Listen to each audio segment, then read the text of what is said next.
Morning વિદ્યાર્થી મિત્રો, good afternoon, good evening. આપણે પાઠ 10 માં, ધોરણ 10 પાઠ 10 માં એક ટચુકડો મુદ્દો બાકી રહી ગયો. આખો પાઠ આપણે બહુ સરસ રીતે જોયો, તમે બધાએ સમજ્યો. પરીક્ષામાં પણ સરસ રીતે તમે પરફોર્મન્સ આપવાની પ્રયત્ન કોશિશ કરી, ખૂબ સરસ. પણ એક ટચુકડો મુદ્દો જે પરીક્ષામાં પૂછાવાની શક્યતા, ભવિષ્યમાં બોર્ડની પરીક્ષામાં, અને આપણે 11-12 ધોરણ ઇકોનોમિક્સમાં પણ બહુ મહત્વનો મુદ્દો ગણાવી શકાય એવો મુદ્દો આ છે. એટલે આને આપણે રૂબરૂમાં ચર્ચા જેવી વાત છે. કયું તો કે ભારતીય અર્થકારણ, કેમાં ભારતીય અર્થકારણમાં કૃષિનું યોગદાન. ભારત ખેતી પ્રધાન દેશ છે. આગળ જનાર તમારામાંથી મોટા ભાગના વિદ્યાર્થીઓ આર્ટ્સ કોમર્સમાં જશે, બંનેમાં ઇકોનોમિક્સ આવશે. એટલે નંબર 2 માં ઇકોનોમિક્સ, ભારત ખેતી પ્રધાન ઇકોનોમિક્સ સબ્જેક્ટ, અને એના ઉપર ઘણા વિસ્તારથી અર્થતંત્રમાં ઘણા બધા મુદ્દાઓ લખાયેલા છે, ચર્ચા વિચારણા થયેલી છે. તો આપણે આ એનો પાયો ભણવાનો ચૂકવો જોઈએ નહીં. તમને 2 મિનિટ શરૂઆતમાં એટલા માટે કહું કે આપણે જે મુદ્દો ભણીએ છીએ એનું ઇમ્પોર્ટન્સ શું છે એ ખબર પડે. અને એક સરસ મજાની સાદી સાયકોલોજી એવું કહે છે કે આપણે જે કામ કરતા હોઈએ એનું આપણને ઇમ્પોર્ટન્સ જો ખબર હોય તો એ કામ કરવામાં આપણી રસ રુચિ વધે છે, એટલું નહીં આપણું ધ્યાન પણ વધી જાય છે. તો હવે આપણે એની કોઈ વિશેષ લાંબી ચર્ચા કરતા મુદ્દો ચાલુ કરીએ. તો જ્યારે તમે ટેક્સ્ટ બુક્સમાં મુદ્દો જોશો, અનાજ સંરક્ષણ પહેલાનો છે, તો એમાં આ એની પ્રસ્તાવનામાં નાની એવી વાત આપેલી છે, પણ બહુ મહત્વની છે, જે પછી મેં ડેશ કર્યું. હમણાં વાંચીશ, ટેક્સ્ટ બુકના શબ્દ સજ વાંચીશ, એટલે તમારે મૂંઝાવાની જરૂર નથી. પણ જે મહત્વની વાત કીધી શું છે તો કે ખેતી ભારતમાં કેવો વ્યવસાય છે? મુખ્ય વ્યવસાય છે. શું કામ એને? તો કે ભારતમાં આજે પણ મોટા ભાગના લોકોને ખેતી આધારિત રહેવું પડે છે. શા માટે? તો કે અર્થોપાર્જન માટે. કેવો શબ્દ વાપરીએ આપણે? અર્થોપાર્જન. આની પહેલા એકવાર મેં કીધેલો હતો, જો તમારામાંથી કોઈને યાદ હોય તો લખું છું. અર્થોપાર્જન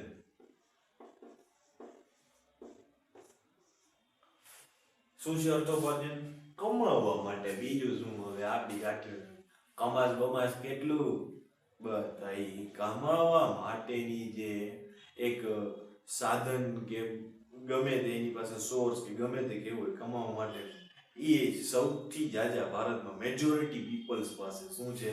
ખેતી છે. અથવા તો ખેતીને કનેક્ટેડ કંઈક વસ્તુ. એટલા માટે એવું કીધું કે ભારતમાં ખેતી ભારતમાં મુખ્ય વ્યવસાય છે. પછી આગળ કહે છે કે આઝાદી સમયે કૃષિ ક્ષેત્રે જે ભારણ હતું તે હવે થોડુંક ઓછું થયું છે. તેમ છતાં હજુ પણ અર્થતંત્રમાં તેનું મહત્વનું યોગદાન છે. આ બે મહત્વની લાઈન પણ જ્યારે તમને આ પ્રશ્ન પૂછે. હા, બીજી એક મહત્વની વસ્તુ કે આ પ્રશ્ન તમને પૂછાશે કેટલા માર્કમાં? આવો મગજમાં એક બલ્બ જલવો જોઈએ. સર તમે દર વખતે વાત કરો છો, ભૂલી ગયા? ગાડીમાં આવતું જ હોય, ગાડી પેલા ક્યાંક ઊભી રહે, ઊભી રહે જેવું. તો હવે ઊભી રહી ગાડી, તો ગાડી ઊભી રહી છે અને હવે એમ કહે છે કે આ પ્રશ્ન છે એ 2 અથવા 3 માર્કમાં પૂછાય એમ છે. તો આપણને જ્યારે 3 માર્કમાં પૂછ્યું તો આપણે બહુ વ્યવસ્થિતપણે રજૂઆત કરવી પડે, અને એમાં આ પ્રસ્તાવના લખવાની થશે. તો એમાં આપણે લખશું કે ખેતી ભારતમાં મુખ્ય વિષય. પછી એક મહત્વની વસ્તુ તમને એવી સમજાવી છે કે આઝાદી સમયે ભારતમાં કૃષિ પર જે ભારણ હતું તે ઓછું થયું છે, છતાં પણ જો એટલી પ્રગતિ થઈ નથી. એટલે બીજો જો મહત્વનો મુદ્દો સમજવા જઈએ તો વાત એવી છે, માનો કે જો એ નાનું એવું હું એક બોક્સ કરું છું. શું કરું છું? બોક્સ. હવે બરાબર ખાસ ધ્યાન દેજો કે એને 2 દીકરા છે, એક્સ અને વાય. હવે આ બંને દીકરામાંથી મોટું કોણ છે? તો કે આ મોટો છે, આ તો જી નાનો છે. હવે આ એ જે ભાઈ રહ્યા એ ભાઈ જે રહ્યા એના બે દીકરા છે એક્સ અને વાય. હવે આ ભાઈ છે ને નોખા થયા. નોખા તો હતા, ચાલો નોખા હતા. આ એ ભાઈ છે એ નોખા રહેતા હતા અને બે દીકરા, એમની પત્ની ગુજરી ગઈ હતી અને એમ એક બીમારી આવી ગઈ. અને નાની બેન તો હતી જો, બેન જો આપણે લેવી હોય તો ઝેડ બેન લઈ લે. આ બેન છે અને આ બે ભાઈ છે. ઝેડ બેન તો હતા અને એક્સ વાય બે ભાઈ, એટલે ટોટલ આ ભાઈને કેટલી સંતાન? તો કે 3 સંતાન હતી. હવે ભાઈ બીમાર, કામ જાજુ કરી શકે નહીં, છોકરો ઓમ ત્રણેયમાં મોટો, બાકી તો ઈ ના. કેટલા વાર ખબર તમારી જેવડો 15 વર્ષ. લતા મંગેશકરની સ્ટોરી સાંભળજો. 13 વર્ષના હતા. પરિવારને આર્થિક મદદ કરવા માટે 13 વર્ષની ઉંમરથી ગાવાનું ચાલુ કરી દીધું. એના શરૂઆતના ગીતો સાંભળો અને પછી થોડાક મેચ્યોર થયા, 18-22 વર્ષ પછીની એની ઉંમરના ગીતો સાંભળો, એના અવાજમાં આપણને કાયદેસરનો ફેર જોવા મળી જાય. કારણ કે એક પરિપક્વ ઉંમર જે નક્કી થયેલી છે એનાથી ઓછી ઉંમરમાં અવાજ છે એનો ફેર હોય અને પછી ઉંમરમાં અવાજમાં ફેર હોય. તો આવી ઘટના આની સાથે બની છે. તો આ જે એક્સ ભાઈ છે એ સૌથી મોટા છે ત્રણેયમાં. હવે આના ઉપર ભાર છે, વાય દીકરાને ભણાવવાનો, ઝેડ દીકરીને ભણાવવાનો, બધાને ભણાવવાનો મોટા ઉપર ભાર છે. હવે આ ભાઈએ બધું ભણવાનું બધું મૂકી દીધું અને કમાવા લાગ્યા. કમાવાનું ચાલુ કર્યું એટલે આ બેને છે ને ભણાવવાનું કામકાજ ચાલુ કર્યું કે ભાઈ તમે ભણાવ્યા, ચોપડા લઈ દીધા, પછી ઘર ધીમે ધીમે સારું બનાવ્યું, બધું કર્યું. 15-20 વર્ષ વયા ગયા આમનો અને 20 વર્ષે આ એક્સ અને ઝેડ બે મોટા થાય છે. હવે બંને વચ્ચે નહીં 15 વર્ષનો ફેર હશે. આ બે ભાઈ બહેન અને એક ત્રણેયમાં મોટા ભાઈ બહેન, બેની વચ્ચે એટલો વર્ષનો ફેર. હવે આટલા વર્ષો વીતી ગયા પછી આ બધી ભણી ગણી આ બે છે ને સારી એવી નોકરીએ લાગ્યા અને મોટા ભાઈને કીધું, ભાઈ હવે તમે બાપુજીને થોડા ગરવા ફરવા લઈ જાઓ, તીર્થયાત્રામાં તમે ભેગા જાઓ, અમે બે કમાઈશું, આપણું ઘર છે ને એ ભાડા ભરવાની જરૂર નથી, આપણે લોન કરીને આપણે પોતાનું ઘર લઈ લઈશું, વગેરે વગેરે વગેરે. બસ તો આ જે વસ્તુ કીધી ને એ આપણને ખેતી ભારતનો મુખ્ય વિષય છે. એ પછીની જે લાઈન કીધી એના જેવી છે કે અહીંયા જે આ એક્સ છે ને એ શું છે ખબર છે? એ ખેતી છે. શું છે? ખેતી. આ બાકીના બધા છે ને એ શું છે ખબર? એ ઉદ્યોગો છે. શું છે? ઉદ્યોગ. આવે છે આઈડિયા? છે ને સરસ? હા બસ તો આ વસ્તુ છે કે અને આ એ ભાઈ કોણ છે?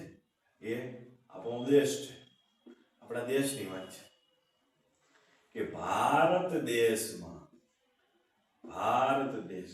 ખેતી ઉપર ભારણ હતું. જે હવે ધીમે ધીમે ઉદ્યોગોમાં વિકાસ થયો એટલે આના ઉપર ભારણ કેવું થયું છે? ઓછું થયું છે. આ એક કામ ઉપાડી દીધું એટલે. બાકી આઝાદી પહેલા કેવું હતું કે ખેતી ઉપર ભારણ વધારે હતું ને આ તો હજી ભણતા હતા. અપડાઉન એરો સમજાય છે ને? જો અપડાઉન ઉપર બહુ ધ્યાન દેવું પડે. હા સમજાય છે? આઝાદી સમયે, હું એમ લખું આઝાદી સમયે અને 50 વર્ષ પછી. રેડી? સ્ક્રીનશોટ લઈ લેજો અને આટલો ફોટો ક્રોપ કરી લેજો. તમને આ વસ્તુ ભૂલાશે નહીં. ઓકે ચાલો આગળ વધીએ. પછી હવે એના મુદ્દા આપ્યા છે 1 2 3 4 5 અને 6 6 જ મુદ્દા છે.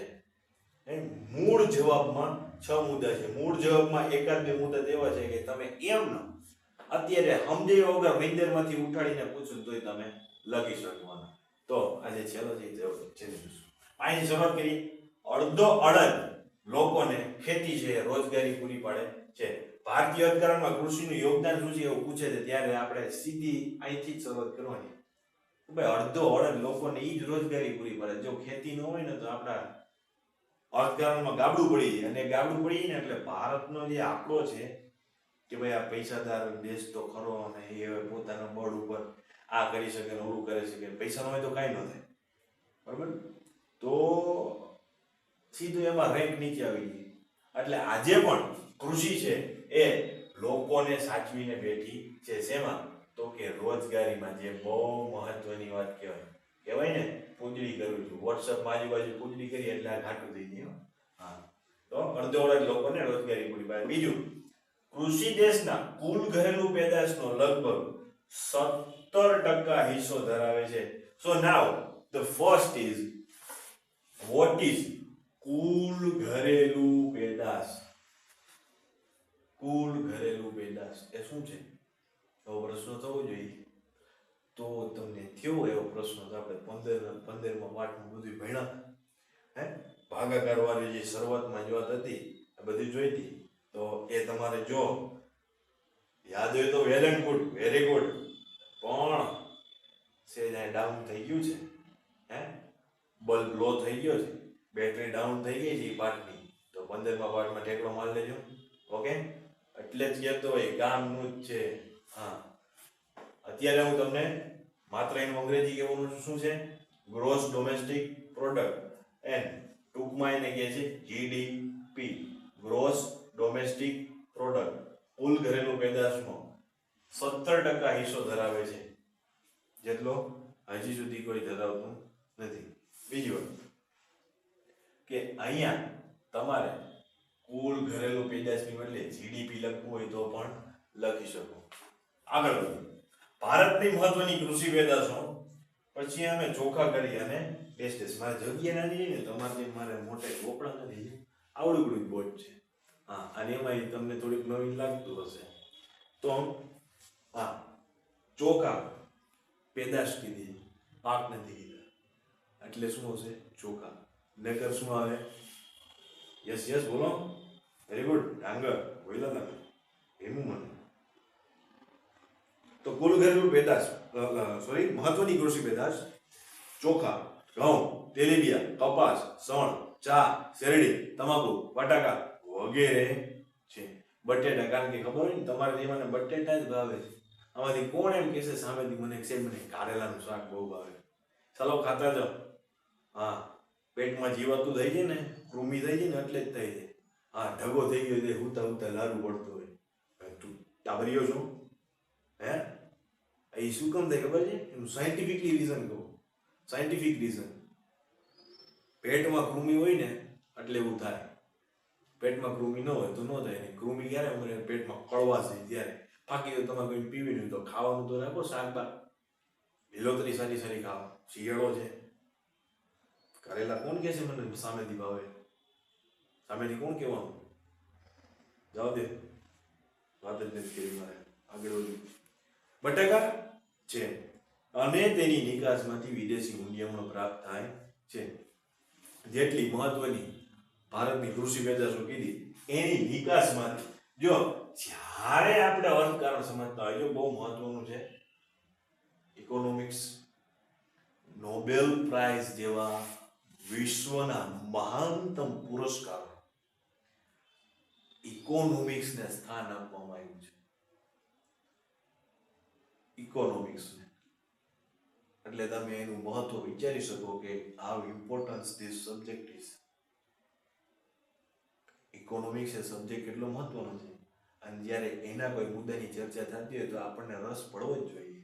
તો અર્થકારણની વાત છે.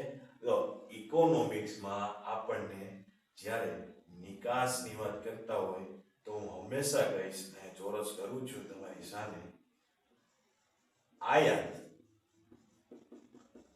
અને નિકાસ, આ બે શબ્દ એટલા ગળે ઉતરી જવા જોઈએ, ગળે શું 25 જેવા જોઈએ, લોહીમાં ભળી જવા જોઈએ. હું એમ કહું છું કે તમને પછી ભવિષ્યમાં એમ કહે કે આયાતમાં આટલા ટકા હિસ્સો, નિકાસમાં આટલા ટકા હિસ્સો અને આટલો ફાયદો, તો આયાત નિકાસની પ્રોસેસ શું છે એ સમજવાનો તમારે ટાઈમ જવાનો જ નથી. જેવી લીટી માહિતી, ઠીક, આયાત એટલે બરાબર છે, નિકાસ એટલે આવું દેવું, એમાં તમને સીધી લાઈટ થઈ જવી જોઈએ. એટલી હદ સુધી આયાત નિકાસનો કોન્સેપ્ટ ક્લિયર કરી દેવાનો છે. નિકાસની વાત કીધી છે, મતલબ કે આપણે વિદેશમાં મોકલાવીએ છીએ આપણી જેટલી પેદાશો છે તે, તો એનાથી આપણને વિદેશી હુંડિયામણ પ્રાપ્ત થાય છે એવું કીધું. તો આ વિદેશી હુંડિયામણ એટલે મારે તમને ડીપમાં કહેવાની જરૂર નથી, તમને ખબર છે, કેમ કે આપણે અગાઉ ચર્ચા કરી ધોરણ 9 માં. વિદેશનું જેટલું આપણી પાસે ધન આવશે, જે આપણે પાક મોકલો પેદાશો મોકલશું અને બદલામાં જે આપણને ચૂકવણી કરશે ને આપણી પાસે જે ધન આવશે એ આપણા માટે વિદેશી હુંડિયામણ છે. આપણી બેંકોમાં એ ધન ભંડોળ ભેગું થશે, ઇકોનોમી ધીમે ધીમે સ્ટ્રોંગ બની શકે. જો આવું બને તો નિકાસ વધે. તો પણ નિકાસ વધારવા માટે મિનિંગ એવો બિલકુલ નથી લેવાનો કે દેશના ભૂખા મરે અને અનાજ બીજે મોકલાવતું જવાનું. તો ભૂખ મરામાં આપણો ઉપર વહી જશે પાછો.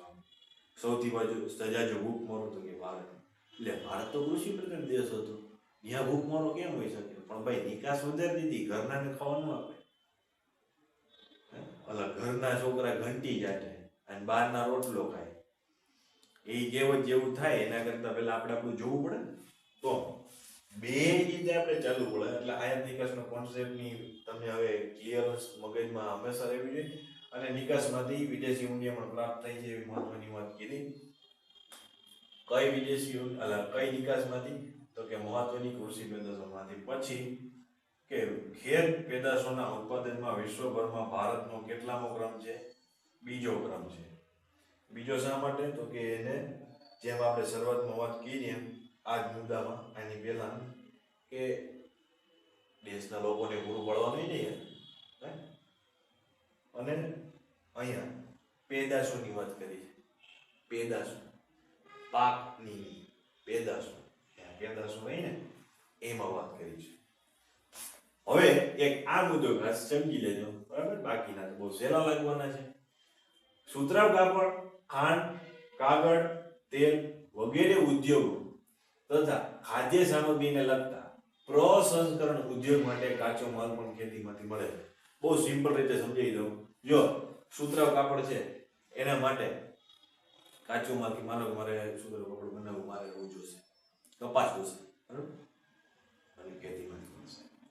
ખાંડ બનાવી છે, મને શેરડી ખેતીમાંથી મળશે. કાગળ બનાવવો છે, મારે વૃક્ષોના પાંદડાઓ જોશે, કેમ કે એનો માવો બનાવી અને પછી કાગળની પ્રોસેસ આખી ચાલુ થશે, મને ખેતીમાંથી ને જંગલોમાંથી, ત્યાંથી મને ટૂંકમાં વનસ્પતિ, કાગળ માટે વનસ્પતિ. અને છેલ્લે તેલ કીધું, તો એના તેલ તો આપણે ઘણા બધા જોયા, તેલીબિયા જોઈએ ને, એરંડા જોયા કે સોયાબીન જોયું કે પછી મગફળી જોયું, એ બધો કાચો માલ મને ક્યાંથી મળશે? ખેતીમાંથી. તો હવે આને લગતા ઉદ્યોગો સ્થાપવા હોય, મારે તેલનો ઉદ્યોગ નાખવો છે, ખાંડનો ઉદ્યોગ નાખવો છે, અને અથવા તો ખાદ્ય સામગ્રીને લગતો ઉદ્યોગ નાખવો છે, તો એને લગતા પ્રસંસ્કરણ ઉદ્યોગ માટે કાચો માલ, મતલબ કે હવે મારે શેરડીનો રસ કાઢવાનો, પછી એ રસમાંથી ખાંડ બનાવવાની. તો આ જે ઉદ્યોગ છે ધેટ્સ કોલ્ડ પ્રસંસ્કરણ ઉદ્યોગ. આવા ઉદ્યોગ માટેનો કાચો માલ મને ક્યાંથી આપે છે? ખેતીમાંથી આપે છે. હું જેની પાસેથી લઉં છું એની પાસે, મારે છે ને ઉદ્યોગ, તમે એવું સમજો, એ મને ક્યાંથી આપે છે? ખેતીમાંથી. તો મૂળ વસ્તુ ક્યાં આવીને ઊભી રહે? તો કે ખેતીમાંથી. તો અહીંયા એવું કીધું કે જો કાચો માલ કોઈ પણ આવા ઉદ્યોગો માટે જોઈ છે તો એ પણ મને ક્યાંથી મળે છે? ખેતીમાંથી જ મળે છે. પછી છે કૃષિ ભારતના લોકોને ખોરાક પૂરો પડે. એ કેવડી મોટી નવીન વાત કીધી, દાંત કાઢી ઉંદરાવરી જતો આ મુદ્દો વાંચીને, સર આટલું સહેલું, આટલું સહેલું. આ તો ઓલા છઠ્ઠા વાળા જેને ભણવાનું ચાલુ કર્યું ને સમાજ ઈ લખી દે, પણ લખ્યું છે તો લખો ને, તમને 0.5 માર્ક મળે છે. ઓકે, ચાલો. એ પછીની છેલ્લી વાત જેનાથી આપણો પ્રશ્ન પૂરો થઈ જવાનું છે કે જો કે અનિયમિત વરસાદ, અનિશ્ચિત વરસાદ, આ બે ઉપર ફોકસ કરવાનું છે. અનિયમિત વરસાદ અને અનિશ્ચિત વરસાદ, આ બેની જ્યારે વાત આવે તો આપણે બેને એક સરખું સમજવાનું છે. આ બે વાર કેમ કીધું? તમે એકદમ નિરાંતે વિચારો. અનિયમિત કીધું અને અનિશ્ચિત કીધું. અનિયમિત વરસાદ એટલે કેવો થાય? માનો કે હમણાં ડિસેમ્બર તમે એવા સમાચાર જોયા છે ગુજરાતમાં ફલાણી જગ્યાએ વરસાદ પડ્યો. આ કઈ ટાઈમ છે આવવાનો? તમારો ભાઈબંધ અમુક હોય મારી જેવા પાકા રાજકોટિયા કે જે 2 થી 4 બપોરે હુઈ જ જાય, 1 વાગે જમવા બે આરામથી, થોડીક વાર ટીવી જોવે, 2 થી 4 હુઈ જ જાય. એવા ટાઈમે તમે ઉતા હોય તમારો ભાઈબંધ આવે તમને ઉઠાડે એમ કે ઓય ઓલું કામ હતું હાલ ને ભેગું, એટલે તમે ખારા દાવાના, તારો ટાઈમ છે આવવાનો, તને ખબર હોય ને ભાઈ ઉતા હોય ત્યારેથી મને ઉઠાડે જ કેમ? તારો આવવાનો ટાઈમ છે 4 વાગ્યા પછી આવવાનું. હા 4 વાગે હું ચા પી લઉં ને પછી આવવાનું, કેમ કે ચા પીને પછી મને કાંટો જડે, ત્યાં લગી મારું મગજ કામ ન કરે. એમ જો આ એના જેવું છે કે શિયાળો છે તેમાં વરસાદ ને ન આવવાનું હોય ને ભાઈ, એમાં કોને આવવાનું હોય? ઠંડીને આવવાનું. પણ વરસાદ આવ્યો એટલે પહેલી વસ્તુ કીધી અનિયમિત વરસાદ આવી રીતે હોતા છે. અને બીજું અનિશ્ચિત વરસાદ. ઈ ભાઈબંધ છે એ હર વખતે ક્યારેક ઉદાસ હોય તમારી યાર વાત ન કરે ઉપર, ક્યારેક તો ઓયો મારો ભાઈબંધ જે મને ખંભે હાથ રાખે ગળું દાબી દે, એટલે આટલો બધો પ્રેમ ઉભરાઈ જાય.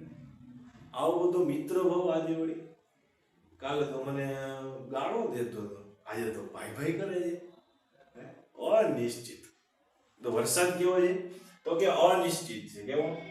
અનિશ્ચિત. આપણી રાજકોટની જ વાત કરીએ તો ગયા વર્ષે 2019માં એવું કહેવામાં આવતું હતું કે રાજકોટના 100 વર્ષના ઇતિહાસમાં સૌથી વધારે વરસાદ ગયા વર્ષે પડ્યો. આ વર્ષે પણ સારો પડ્યો. તો એ જ રાજકોટમાં 4 વર્ષ પહેલા તો હાવ આમ કહેવાય કે દુકાળ જેવી પરિસ્થિતિ થઈ ગઈ હતી. અને એટલે તો પછી મોદીજીને જાહેરાત કરવી પડી કે ભાઈ હમ નર્મદા મૈયા को वहां से राजकोट तक लेके आएंगे और आज नदी में उसका पानी बहाएंगे. કીધું નર્મદા યોજના થઈ, પાઇપલાઇન નખાણી અને એનું પાણી અહીં લગી પહોંચાડ્યું. બોલો. એટલે મારું કહેવાનું કે ભારતમાં અનિશ્ચિત વરસાદ પણ છે. આ 2 મોટા કારણો દર્શાવ્યા છે છેલ્લે, અને એનાથી શું કીધું છે કે આ 2 ને લીધે અને સિંચાઈની અલ્પ સગવડ એની આપણે ચર્ચા થઈ ગઈ કે 60-40 નો રેશિયો ચાલે અને હવે કદાચ 45 પહોંચ્યો હોય. ભારતમાં આજે પણ 40 થી 45% લોકોને સિંચાઈની સગવડ મળે છે, બાકીને બધાને વરસાદ ઉપર આધારિત છે. પણ આની જે વરસાદ ઉપર આધારિત છે એને આવા વરસાદનો સામનો કરવો પડે છે. પછી જો એમાં પાક ભરી જાય ગમે તે થાય, કુદરતની મરજી જેવું માનવું. તો આ બધા કારણોને લીધે ખેતી ક્ષેત્રે વૈશ્વિક બજાર કેવી જો વૈશ્વિક બજારમાં ભારતનો દેખાવ સાતત્યપૂર્ણ, આના ઉપર હવે છેલ્લે આ ચલો શબ્દ છે સાતત્ય, આના ઉપર ધ્યાન દેવાનું છે. સાતત્યપૂર્ણ રહ્યો નથી. શા માટે? તો કે આવા કારણો લીધે. સાતત્યપૂર્ણ એટલે શું? સતત ચાલતું રહેતું હોય તેવું. કેવું? સતત ચાલતું રહેતું હોય તેવું એ સાતત્યપૂર્ણ છે. તો આપણે સતત એક સરખો ચાલતો રહ્યો, માનો કે અહીંયા એવું કીધું ને કે વૈશ્વિક બજારમાં સાતત્યપૂર્ણ દેખાવ નથી. તો વૈશ્વિક બજારમાં મતલબ કે આપણે વિદેશમાં જે દેશોમાં માંગ છે ભારતીય કૃષિ પેદાશોની ત્યાં આપણે નિકાસ કરીએ છીએ. તો નિકાસ કરીએ છીએ, માનો કે ગયા વર્ષે આપણે છે ને જેટલું 100% ઘઉંનું ઉત્પાદન થયું, માનો કે 100%, તો એ 100%માંથી આપણે 25% નિકાસ કર્યું. એટલું ઘઉંનું ઉત્પાદન 100માંથી 25% નિકાસ. પણ આજ વખતે ઘઉંનું ઉત્પાદન ન થયું. ભારતમાં ઓલ ઓવર વરસાદ સારો ન પડ્યો અને ગયા વખતની સરખામણીએ 20% ઓછું ઉત્પાદન થયું. તો આપણે 25%માં મોકલાઈ શકીએ? ન મોકલાઈ શકીએ ને. કેટલો મોકલાઈ શકીએ? 5%. એ જો બને તો બને, કારણ કે ગયા વર્ષની સરખામણીમાં આ વર્ષે વસ્તી વધી ગઈ, ખાવાની વધી ગઈ. બહુ લાંબુ વિચાર કરવો પડે. This is economics. વસ્તીને ધ્યાનમાં લઈને જ ચાલવું પડે. આ હતી અર્થકાળની ચર્ચા. હવે આમાં આપણે આવી રીતે રૂબરૂ જેવી જ કંઈક ઇન્ટરેક્શનની ચર્ચા કરવી પડે. આઈ હોપ કે તમને સમજી ગયો છે. અને આ પ્રશ્ન તમારે બહુ સારી રીતે પાક કરવાનો છે. બેવા લખી નાખજો. Okay, all the best.